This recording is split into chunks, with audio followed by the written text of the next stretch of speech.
செம்மணி தமிழர்களுடைய மனங்களில் என்றும் ஆறாத வடுவாக அன்றும் இன்றும் என்றும் இருந்து கொண்டே இருக்கும். செம்மணி மனித புதைகுழி பகுதியில் மேலும் பல எலும்புக்கூடுகள் மீட்கப்பட்டு கொண்டே இருக்கின்றன.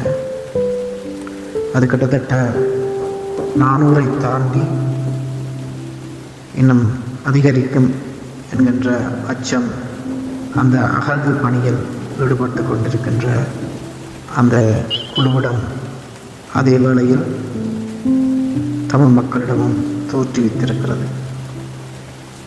வடக்கு மாகாணத்தில் அமைந்துள்ள செம்மணி பகுதியில் நீதி மரபியல் மற்றும் நிபுணர்கள், விசாரணை குழுக்கள், பாதுகாப்பு ஏற்பாடுகளுடன் அகழாய்வு பணிகளை மேற்கொண்டு வருகிறார்கள்.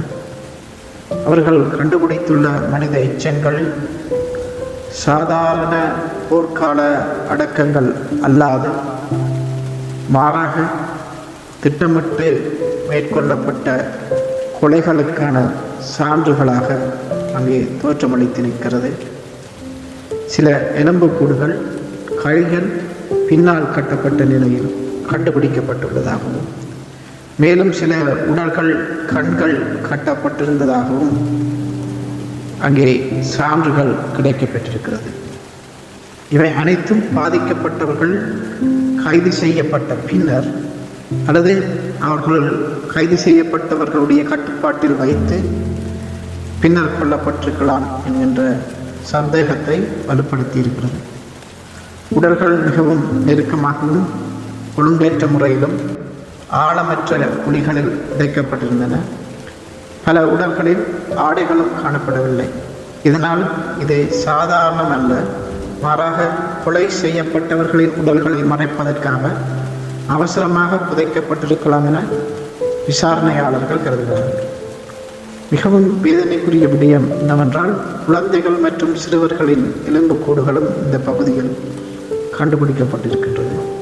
சில எலும்புக்கூடுகள் 1 வயதுக்கும் குறைவான குழந்தைகளுடைய எலும்புக்கூடுகளாக இருக்கலாம் என அங்கே பணியில் ஈடுபட்டிருக்கின்ற அதிகாரிகள் தெரிவித்திருக்கிறார்கள்.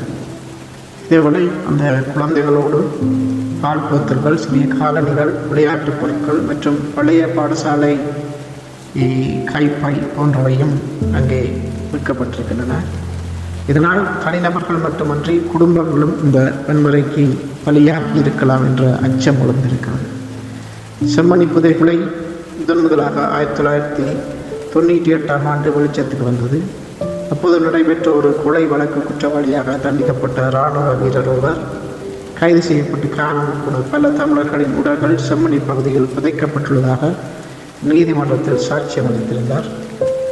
கிருஷாந்தி குமாரசுவாமி என்கின்ற அந்த யாழ் சுண்டுக்குழி மகளிர் கல்லூரியில் 1996ஆம் உயர்கல்வி மாணவி அந்த பகுதியில் வைத்து இலங்கை இராணுவத்தினரால் பாலியல் வன்புணர்வுக்கு உட்படுத்தப்பட்டு அதன் பின் அவர் மிகவும் கொடூரமான முறையில் கொல்லப்பட்டுள்ளார். அவருடைய தாயாரும் அதைத் தொடர்ந்து அவருடைய உறவினர்களும் கொல்லப்பட்டிருந்தார்கள். அந்த இடத்துக்கு அங்கே சென்று அந்த மாணவியை காணவில்லை என்று தேடி சென்ற பொழுது அவர்கள் அந்த இராணுவத்தால் அங்கே கொல்லப்பட்டிருந்தார்கள்.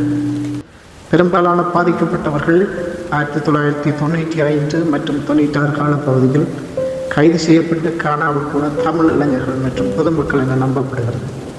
பல குடும்பங்கள் தங்கள் உறவினர்களை இன்னும் தேடிக்கொண்டிருக்கும் நிலையில் பல ஆண்டுகள் கழித்து இப்படியான